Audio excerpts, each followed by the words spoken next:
আজকে আমার এই ভিডিওতে আমি লাভ ক্ষতির একদম বেসিক দিয়ে শুরু করব। তো আপনারা যারা ভিডিও দেখছেন 5টি মিনিট মনোযোগ সহকারে দেখেন।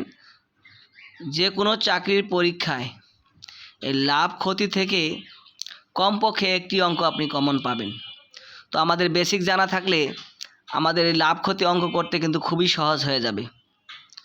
তো কোনো অবহেলা না করে আমার ভিডিওটি দেখতে থাকুন। লাভ ক্ষতির বেসিকে আমরা ক্রয় মূল্যকে আমরা বলবো সিপি, কস্টিং প্রাইস, এবং বিক্রয় মূল্যকে বলবো আমরা এসপি, সেলিং প্রাইস।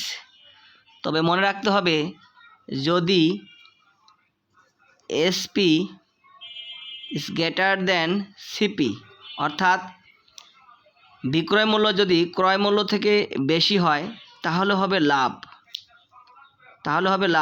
লাভ সমান হলো বিক্রয় মূল্য বিয়োগ ক্রয় মূল্য। আর যদি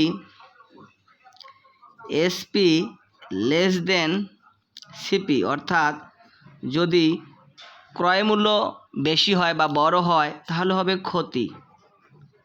ক্ষতি সমান ক্রয় মূল্য বিয়োগ বিক্রয় মূল্য। একটি বিষয় মনে রাখতে হবে, একটি দ্রব্যের লাভ বা ক্ষতি যাই হোক না কেন এটি নির্ভর করবে মূলত ক্রয় মূল্যের উপর নির্ভর করবে। শতকরা লাভ বা ক্ষতি বের করার একটি আমি শর্টকাট টেকনিক দেখিয়ে দিব। কোনো দ্রব্যের শতকরা লাভ বা শতকরা ক্ষতি বের করতে যে সহজ টেকনিকটি আমরা অবলম্বন করব সেটি হলো শতকরা লাভ যদি আমরা বের করি, আমরা তখন লিখব মোট লাভ ভাগ ক্রয় মূল্য গুণন 100। যদি আমরা শতকরা ক্ষতি বের